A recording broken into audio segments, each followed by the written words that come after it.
Sairam, welcome back to my channel.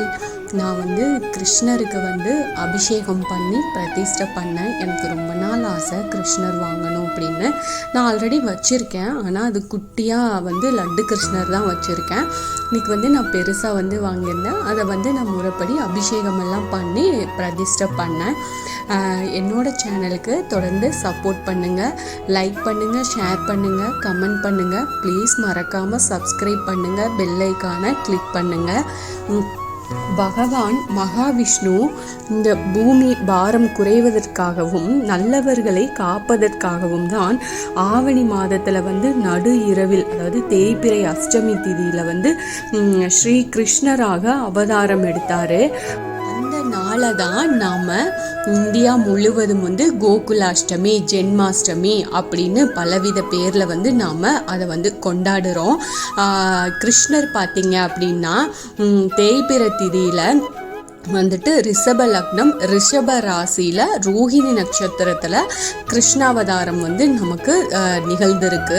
ஜோதிட சாஸ்திரத்தில் அஷ்டமி, நவமி இந்த 2 திதிகள்லையும் எந்தவித சுப காரியங்களும் சரி, புதிய முயற்சிகள் எதுவுமே நாம் செய்கிறதில்ல. அதை தான் வழக்கமாக வச்சுருக்கோம். மற்ற திதிகள் போல இந்த 2மே நல்ல திதிகளே என்பதை உணர்த்தும் பொருட்டு தான் ராம அவதாரத்தில் மகாவிஷ்ணு நவமி திதியில் புனர்பூஷ நட்சத்திரத்தில் அவதரிச்ச தினத்தை ஸ்ரீராம நவமி அப்படின்னு கொண்டாடுறோம். கிருஷ்ணாவதாரத்தில் அஷ்டமி திதியில் ரோஹிணி நட்சத்திரத்தில் கண்ணனா அவதரித்த தினத்தை தான் நம்ம கோகுலாஷ்டமி, கிருஷ்ண ஜெயந்தி அப்படின்னு நம்ம கொண்டாடுறோம். அதாவது எல்லாவற்றிலும் நான் உரைக்கின்றேன் அப்படின்னு பகவத்கீதையில் பகவான் கிருஷ்ணரே உணர்த்தியிருப்பார் நமக்கு. பகவான் கிருஷ்ணர் குழந்தை அவதாரமாக நம் வீட்டுக்கு அருள்பாலிப்பதே கோகுலாஷ்டமியோட முக்கிய அம்சமும் நோக்கமும் அதுதான். அதனால தான் கிருஷ்ண ஜெயந்தி அன்னைக்கு வீட்டை நம்ம சுத்தம் பண்ணி அரிசி மாவில் கோலம் போட்டு பூக்கள், மாவிலை தோரணங்கள்லாம் கட்டி நம்ம அழகுபடுத்தி குழந்தைகளுக்கும் அதே மாதிரி அலங்காரம் பண்ணி நம்ம வீட்டுக்குள்ளே கிருஷ்ணர் வர்றதாகவும் நம்ம அந்த பாதச்சுவடுகள் எல்லாம் வரைஞ்சி இதெல்லாமே செஞ்சு தான் நம்ம வழிபாடை செஞ்சுட்டு வர்றோம். கிருஷ்ணரோட படம் அலங்கரித்து, அதே மாதிரி சிலை இருந்துச்சுன்னா சிலைக்கும் நம்ம அபிஷேகம் அலங்காரம் எல்லாம் செஞ்சு கிருஷ்ணருக்கு பிடிச்ச சீடை, முறுக்கு, வெண்ணெய், பால் பாயாசம் இது போன்ற நெய்வேத்தியங்கள் எல்லாம் படைச்சு நாம் இது மாதிரி கிருஷ்ணருக்கு பூஜை செய்கிறத வழக்கமாக வச்சுருக்கோம். அதே போல் நம்ம கிருஷ்ணரை ரொம்ப எளிமையாகவும் வழிபாடு செய்யலாம்.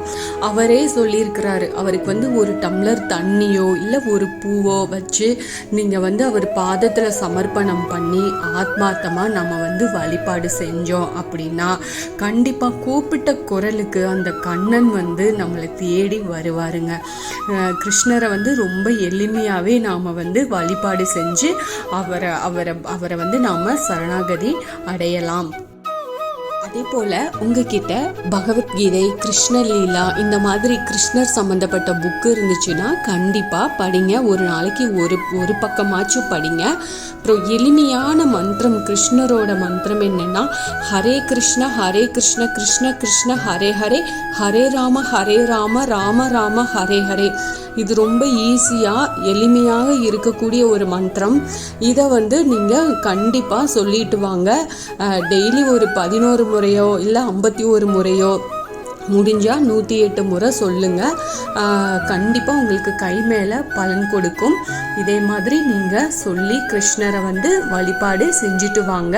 உங்கள் வீட்டில் ஃபோட்டோ இருந்தாலும் பரவாயில்ல, அந்த ஃபோட்டோவுக்கு ஒரு துளசி, ஒரே ஒரு துளசி இதழ் வச்சு ஒரு சின்ன அகல் விளக்கில் ஒரு நெய் தீபம் ஏற்றினாலே போதும். கிருஷ்ணருக்கு ரொம்ப பிடிச்சது அது.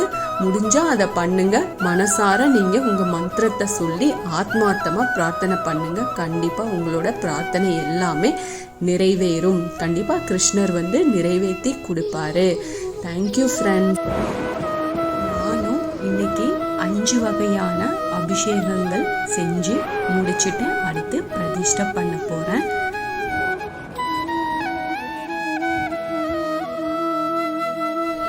கிருஷ்ணரை அழகாக பிரதிஷ்டை பண்ணிட்டேன்.